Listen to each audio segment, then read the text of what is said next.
Morning বন্ধুরা। আজকে আমরা মুর্শিদাবাদ থেকে আবার কলকাতার উদ্দেশ্যে রওনা দিলাম আমাদের ফ্ল্যাটে। এখন বাজে হচ্ছে 10:20। আমরা এইমাত্র বাড়ি থেকে বেরোলাম। আমাদের একটু জঙ্গিপুরে একটু কাজ আছে 1-1.5 ঘন্টার মতো। এই কাজটা কমপ্লিট করে আমরা আবার কলকাতার উদ্দেশ্যে রওনা দিব। তো এখন আমরা যাচ্ছি, প্রথম হচ্ছে জঙ্গিপুর। আমাদের এখান থেকে দেখাচ্ছে 1 ঘন্টা মতো সময় লাগবে। তো জঙ্গিপুর গিয়ে তারপরে ওখানে কাজটা কমপ্লিট করব। কমপ্লিট করার পরে আমরা আবার কলকাতার উদ্দেশ্যে রওনা হব।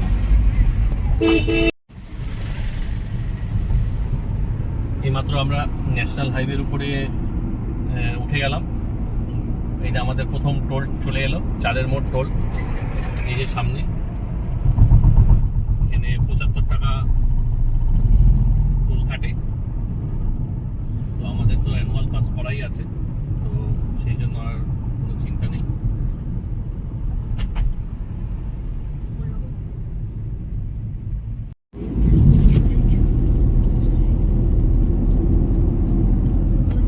এইমাত্র আমরা জঙ্গিপুরের কাজ শেষ করে আবার কলকাতার উদ্দেশ্যে রওনা হলাম। এখন বাজে 1:50। আমরা এই ন্যাশনাল হাইওয়েতে উঠে গেছি। আমরা একটু গাড়ির ফুয়েলিংটা করব সামনে জিওর পাম্প থেকে, তারপরে আবার কলকাতার উদ্দেশ্যে রওনা হয়ে যাব। এমনি তো রাস্তা খুবই ভালো, কিন্তু এই যে দিনের বেলায় যা একটু জ্যাম থাকে। তারপরে আপনার এই যে দেখুন, একটা লাইনই এখন ওপেন হয়ে আছে, একটা লেন দিয়ে আপ ডাউন দুটোই গাড়ি হচ্ছে, এই যে আসছে। তারপরে এই যে টোটো, আমাদের জাতীয় বাহন, দেখুন এই যে অটো, মানে কিছু বাকি থাকে না ন্যাশনাল হাইওয়েতে উঠতে, যে যেদিক থেকে পারছে। তো সেই জন্যই আর কি, মানে রাত্রিবেলায় গাড়ি চালানো এতটাই মানে কমফোর্ট জার্নি হয়, আর দিনের বেলায় ততটাই মানে বাজে যাকে বলে। আর কি করা যাবে, যেহেতু আজকে আমাদের যেতে হবে। তাছাড়া আজকে আপনার আমাদের T20 ওয়ার্ল্ড কাপ ফাইনাল আজকে, ইন্ডিয়া ভার্সেস নিউজিল্যান্ড। সেটা অবশ্যই দেখতে হবে। জানি না 7টার মধ্যে এখন কলকাতায় পৌঁছাতে পারবো কিনা, চেষ্টা করব পৌঁছানোর। দিনের বেলায় খুব আশা করাটা খুব মুশকিল যে টাইমে পৌঁছানোটা, কারণ এখানে আপনার সারগাছি আর ওই বেলডাঙ্গাতে এখন ওই ব্রিজের কাজ চলছে বলে প্রচণ্ড জ্যাম হচ্ছে। আসার দিনও আমরা জ্যাম পেয়েছি, এবং আমি গুগল লোকেশনেও দেখলাম যে ওখানে একটু জ্যাম দেখাচ্ছে।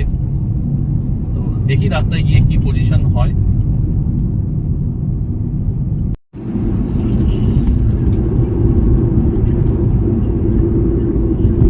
আমরা কিছুক্ষণ আগেই বেথুয়াডাওয়ারি ক্রস করলাম। সামনে কৃষ্ণনগর, এখান থেকে মোটামুটি 15-16 কিলোমিটার দূরে কৃষ্ণনগর।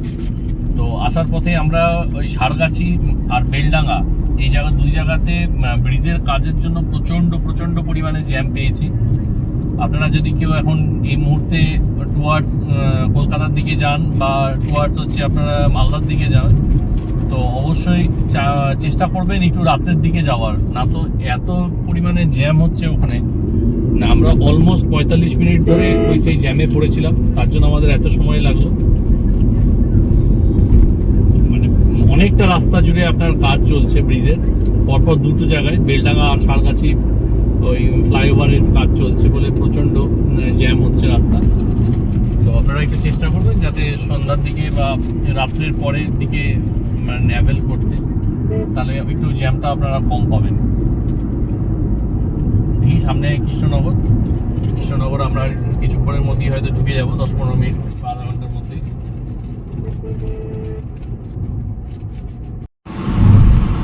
আমরা এইমাত্র কৃষ্ণনগর পার হলাম।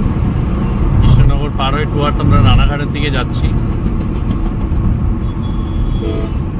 দেখুন কি সুন্দর রাস্তার কন্ডিশনটা, খুব ভালো। গাছগুলোর মধ্যে দেখুন ফুলগুলো ফুটেছে দুপাশে, কি সুন্দর লাগছে। ফুলগুলোর কি সুন্দর লাগছে, দেখুন হলুদ রঙের ফুল।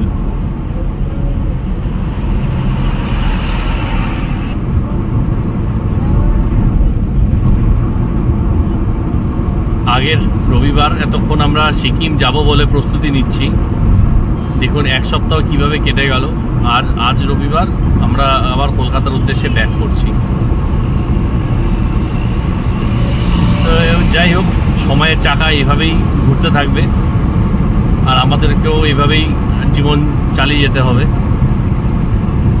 তো আমাদের এই ট্রিপে কত কিলোমিটার আমরা গেলাম, কত তেল খরচা হলো, হোটেল ভাড়া কত পড়লো, আমরা সব ভিডিওর যেদিনকে এন্ড করব, ট্রিপটা এন্ড যেদিন করব সেদিন আপনাদেরকে সব কিছু আমরা জানিয়ে দেব। তো এখন পর্যন্ত আমাদের ট্রিপ রানিং আছে। কলকাতায় যখন আমরা ঢুকবো তখনই আমাদের ট্রিপটা এন্ড হবে।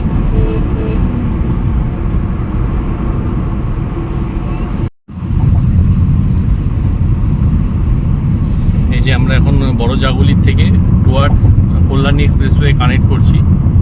এই ব্রিজটা এতদিন পর্যন্ত বন্ধ ছিল, তো আজকে দেখছি ব্রিজটা ওপেন হয়ে গেছে। মানে আরও আমাদের তাড়াতাড়ি আমরা যাওয়া আসা করতে পারবো।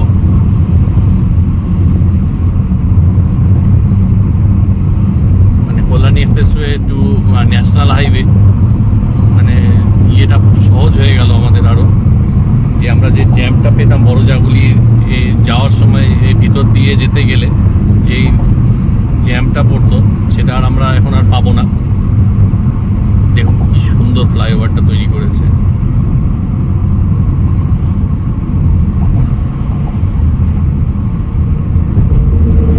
আর অনেকটা বড় রাস্তা নিয়ে তৈরি হয়েছে ফ্লাইওভারটা।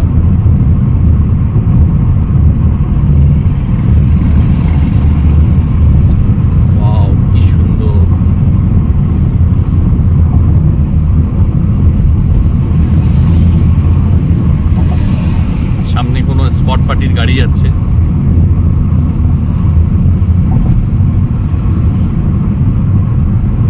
পিছনেরটা বুলেট প্রুফ গাড়ি, বুলেট প্রুফ কার আছে পিছনেরটা, যেটা লাস্ট কারটা যাচ্ছে সেটা বুলেট প্রুফ।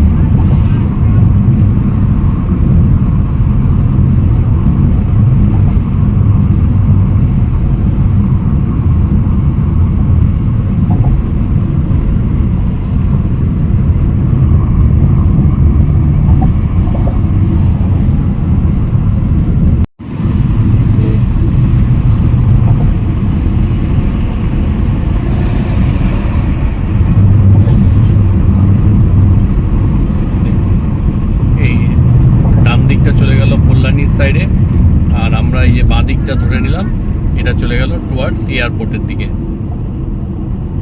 হ্যাঁ, যেটা বলছিলাম যে আমরা যেদিন কলকাতা থেকে মুর্শিদাবাদ যাচ্ছিলাম সেদিনকে আপনাদেরকে আমি বলেছিলাম যে কল্যাণী এক্সপ্রেসওয়ে বন্ধ আছে কোনো ব্রিজের কানেকশনের জন্য। সেদিনই দুটো ব্রিজ একসাথেই ওপেন হয়েছে। এটা হচ্ছে এই ব্রিজটা যেটা বড়জাগুলিকে কানেক্ট করছে কল্যাণী এক্সপ্রেসওয়ে থেকে এনএইচকে, আর একটা হয়েছে যেটা হচ্ছে আপনার বেলঘরিয়া এক্সপ্রেসওয়ে টু নিমতার ওখান থেকে যে ব্রিজটা শুরু হয়েছে, যেটা বেলঘরিয়া এক্সপ্রেসওয়ে গিয়ে তা কানেক্ট হচ্ছে, সেই ব্রিজটারও সেদিনকার কাজ চলছিল। তো জানি না আজকে ব্রিজটা ওপেন হয়েছে কিনা, সেটা একটু পরে গেলেই জানতে পারবো। এই যে এখান থেকে এয়ারপোর্ট আর মাত্র 24 কিলোমিটার, ইছাপুর স্টেশন এখান থেকে 2.3 কিলোমিটার। আমরা অলমোস্ট পৌঁছে যাব, আর আধা ঘন্টা হয়তো সময় লাগবে না। তার আগে আমরা আমাদের গন্তব্যে পৌঁছে যাব, মানে আমাদের ফ্ল্যাটে আজকে আমরা পৌঁছে যাব।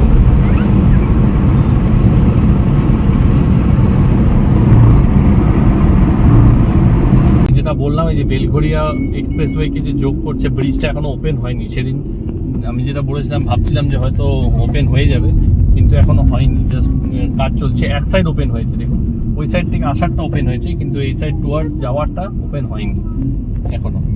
তো আমরা এখন এই ঢুকে গেছি নিমতা, আমরা আর এক্সপ্রেসওয়েতে উঠবো না, আমরা এখান থেকে বাঁ দিকে টার্ন নিয়ে টুয়ার্ডস দুর্গানগরের দিকে চলে যাব।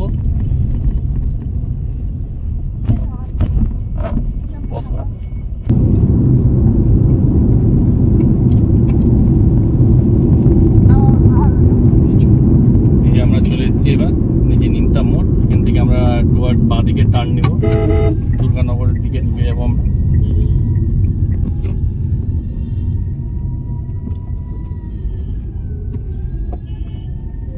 চলে গেলাম, আর সোজা চলে গেল ওইটা তার ডেলিভারি এক্সপ্রেসওয়ে।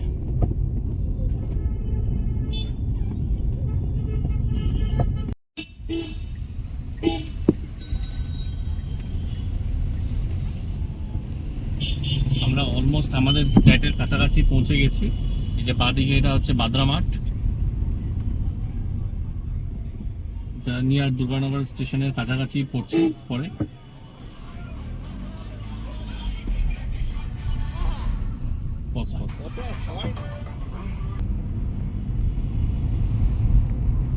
অলমোস্ট আমরা চলে এসেছি আমাদের ফ্ল্যাটের গলির মধ্যে। এই যে দেখুন,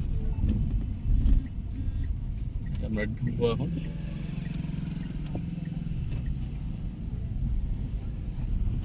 আমরা ঢুকে গেলাম ফ্ল্যাটের গলিতে।